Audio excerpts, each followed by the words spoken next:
Alright, welcome to the channel. If you're new here, so am I. Don't worry about it. God, this is cool. I have been trying to figure out for a while now in my work what makes good film emulation good. What makes you look at an image and say, damn! Is it perfect highlight roll-off? Is it fancy subtractive saturation? Is it more grain than the food pyramid told you to eat as a kid? It's actually none of those things, or it's all of those things. But to me, the answer is gonna lie in a tool that allows you to do all of the various aspects of film emulation accurately and with subtlety and restraint. And I think there's only one tool for the job, and for me, that's DEHANCER. The accuracy and the customizability, and not to mention the sheer number of tools that you get with it, are gonna allow you to create grades that take your image beyond the film look and into the realm of film feel, something that actually feels believable. And at the end of the day, if you're doing a film emulation grade, I think it should be to serve the story that you're trying to tell. So to invoke a feeling, whether that be nostalgia or wistfulness or whatever film brings to mind for you, wistfulness, that's what we're aiming for. You know, it's about a feeling, not just a look, not about slapping on a LUT. And so we're gonna take a look at some grades today. It's probably easier for me to just show you what I mean. So let's jump inside Resolve and take a look. All right, so here inside Resolve, I've got 3 frames from some beautifully shot movies. We've got 2 from Interstellar and 1 from Oppenheimer.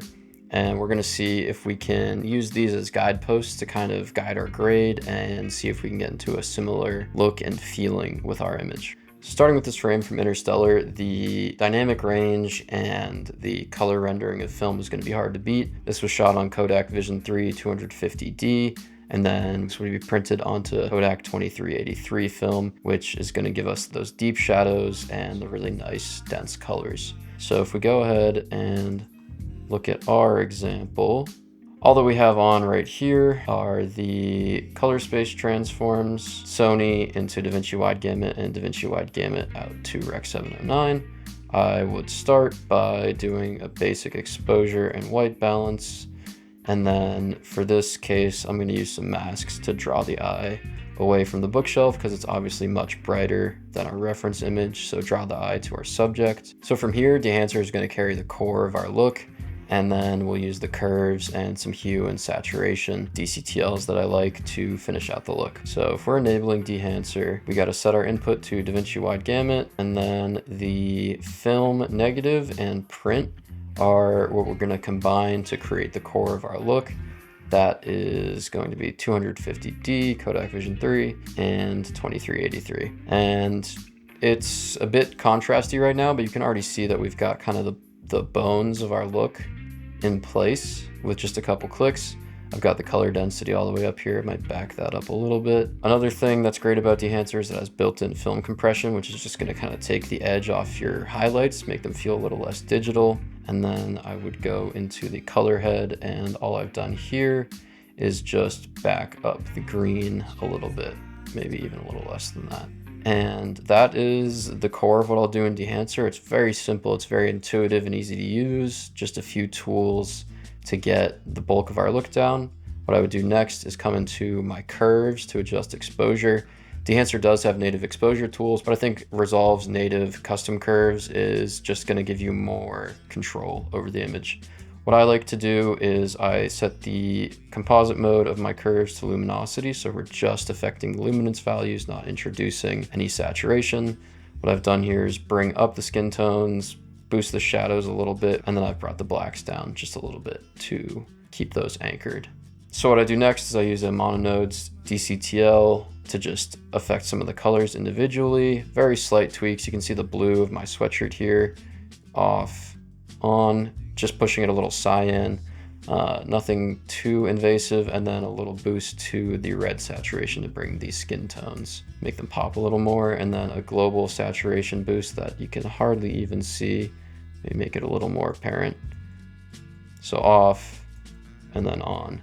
That's the grade. It's 9 nodes, pretty simple, and DEHANCER, as you can see, off and on is carrying the majority of the creative workload here. What I'll do actually to end this out is we've got halation already on and enable film grain. I like to use the 65 mil preset for both of these, and then I'll just bring down the diffusion by about half. So that's one grade knocked out. We'll go ahead and look at the next two with the same framework and see if we can't learn a couple more things along the way. At this point in the video, rather than asking you to like and subscribe, I'd appreciate more than anything if you would just let me know in the comments what you might like or not be liking about this video, something you'd want to dive into more in depth in the future. I'd rather earn your interest in this channel by making better, more informative content that helps you out at the end of the day. So yeah, let me know. All right, so back inside Resolve here on the left, we have another still from Interstellar, this time a daytime exterior, which is going to be shot on Kodak Vision 3 50D, which is a little less contrasty, and it's going to allow for that full dynamic range of a daytime exterior, again printed on 2383. And so we'll take a look at this shot here and see how we can use the curves first to kind of rough in and kind of simulate this high dynamic range of this film stock, and then we'll use DEHANCER mostly to bring home the colors on this one. All right, so once again, we've got just our color space transforms on. I'm not gonna touch the exposure here, so this node can stay off, and then just barely touching our white balance. Masks, I'll go ahead and show you these. So got one here that's just gonna clean up the flare on the left side. That's really bringing the shadows up. Little floor mask just to bring your eye up, and a vignette to just deal with the edges. So from here, if we pull up a comparison with our reference image, you can see that if we look at our waveform, the dynamic range, so the darkest parts of the image and the brightest, so the sky, are really not that separated compared to our shot, where if we pull out our qualifier, you can see pretty much all of our image except the sky is sitting really low, and then our sky is just kind of in its own world up here, whereas in the reference they're sitting much closer. So we're going to use the curves again with the composite mode set to luminosity to see if we can bring our exposure closer to our reference image before we go ahead and start working with the colors. All right, so if I turn on my curves here, you'll see what I'm talking about. And so we haven't added saturation, so it might look a little bleached, but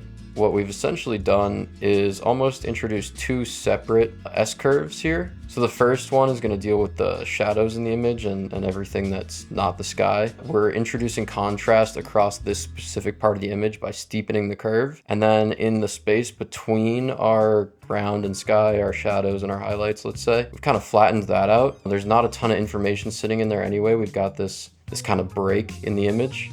And then again, increasing the steepness of this curve across the highlights as well.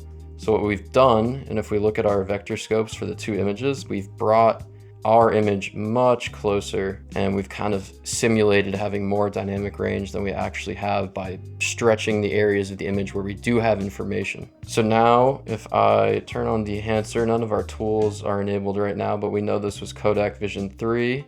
Which is a high dynamic range film stock, so you're gonna decrease the contrast of your image a little bit with that one, but we'll bring that back with the 2383 print, which is very contrasty. I've got the color density all the way up. It's a really subtle slider. You don't really have to worry about breaking that one too much. And then we'll come back to the color head. I want to first turn on my hue and saturation adjustments because we'll bring some of the saturation back to the image so that we can kind of see what we're working with here. So the color head here is going to allow us to shift around the hues of the image along 3 axes, and we're getting a bit closer to the kind of cooler green tones that are in this reference still here. That is the bulk of the work done, but yeah, the curves are really carrying on this one, and then DEHANCER is what's allowing us to bring it that little extra step further towards feeling like film. And once again, we can turn on our grain and our halation and look at our two images. And I think we got pretty close. And so for our last example, we'll take a look at the shot from Oppenheimer, which is giving us really pleasing but not corny, over-pushed color separation between our subject and our background. And this was probably shot at blue hour, or they're using lighting to kind of simulate blue hour. That means that they're going to have used a 500T film stock, which is tungsten balanced, so it's balanced for much warmer light, which is probably why we're getting almost white light from our window here. And then the sky at blue hour is going to be really on the cooler side of the spectrum. So this tungsten balanced film is going to really render that early evening light as bluer and is going to really create that color separation. So in my shot here, I was lighting overhead with a warmer light, and then I had a cooler ambient in the room. It wasn't perfect, so there's some bleed. So I want to see if I can bring some of that color separation back in the grade and get these really pleasing skin tones and cooler shadows. All right, so once again, just our color space transforms are on, and then we'll do a basic exposure lift and bring the white balance just a little cooler. You do a really basic vignette here. So if we go ahead and enable this node, and we'll go one by one and turn on the tools. So we'll start with our film and print stock. And already, again, really strong look. Something I haven't really mentioned is that DEHANCER has this really great ability to push and pull as though you were under or overexposing your negative. And that's going to give you completely different looks, and it's all based on real film scans. So for every film stock, and there are a lot of them, DEHANCER has actually scanned test images, and that's what they're using to create the color science. So it's as close to real film as you can get with digital, in my mind. So we've got our negative and our print stock on, again, color density all the way up. And in this example, I'm going to really use the color head to shift things around. So I'm bringing a little more yellow into the image, pulling away from magenta into green, and then from cyan into red, and then introducing some blue into the shadows, a little warmth into the midtones and highlights. So here I'm just using hues to take the cooler background from that ambient light and just shifting it a little more kind of towards cyan or green. And then I have a parallel node here, which is another mono node plugin, which is just allowing me to affect the skin tones directly, and maybe I'll back off. And then our curves are really just gonna bring back some of the detail in the shadows. If we look at our reference image, you can see we're getting very similar toning in the skin, and then that nice but subtle color separation in the background. And there's a lot of ways to overdo this. You could call this a teal and orange look. I think subtlety is the key here. If we look at our vector scope, there really isn't that much blue in the image. It's mostly sitting on the warmer end. And same with our example. Really not about pushing the opposite ends of your color scheme as far apart as they can get. It's just about creating that subtle contrast. And a lot of that is thanks to what we're able to do with the color head, and obviously laying the foundation for that with our negative and our print emulation. So I hope you learned something along the way. Full disclaimer, DEHANCER did reach out to me, but this is a tool I've been using in my workflow in the past already. As always, never buy anything that you don't need, especially if some jamoke on YouTube is pushing a discount code on you. Use code VELOS10 at checkout. What I will say is that I do recommend DEHANCER to a lot of my friends that I work with. Use code VELOS10 at checkout. But if you are looking for powerful film emulation that actually is using real film scans, then I think there's no better tool than DEHANCER. You can tell DEHANCER is made by a team of people that really care about film and are really dedicated to making the best tool possible. This wouldn't be a complete tutorial or review if I didn't talk about some cons of the product, however. So for me, one thing I would really like to see is I'd love these secondary effects or these texture effects like film grain, halation, and bloom to be accessible in their own nodes or as plugins independent of the Pro plugin. They are available as separate plugins, but you have to use seats on your license to activate them separately. If you were to have the Pro license and then you wanted to use halation, bloom, and grain separately, you would have an issue there. I think there's 3 seats on each license. The other thing is that sometimes I would dial back the output to give a more subtle look, especially if I'm not doing out and out film emulation and I might be doing some more professional work, but I want to bring some of the really nice color rendering to an image without necessarily going all the way to film. Then I might dial back the total impact slider. But what that's also going to affect is my texture effects like grain and halation. So it would be really nice to be able to use these tools independently and integrate them into Resolve's node structure in a more customizable way and not have to use multiple seats on the license. Outside of that, this is my favorite color grading tool. When I started using DEHANCER was when my grades went from looking amateurish to I don't know how they look, but I'm happy with them. And I think at the end of the day, that's what matters. I'm able to create looks that I feel like serve the story or the project that I'm working on. So yeah, thank you for watching. Again, feedback over subscribers. If there's something you want to see in a future video, or you just want to tear me to shreds in the comments section, go right ahead. I appreciate you. Thank you for watching. Peace.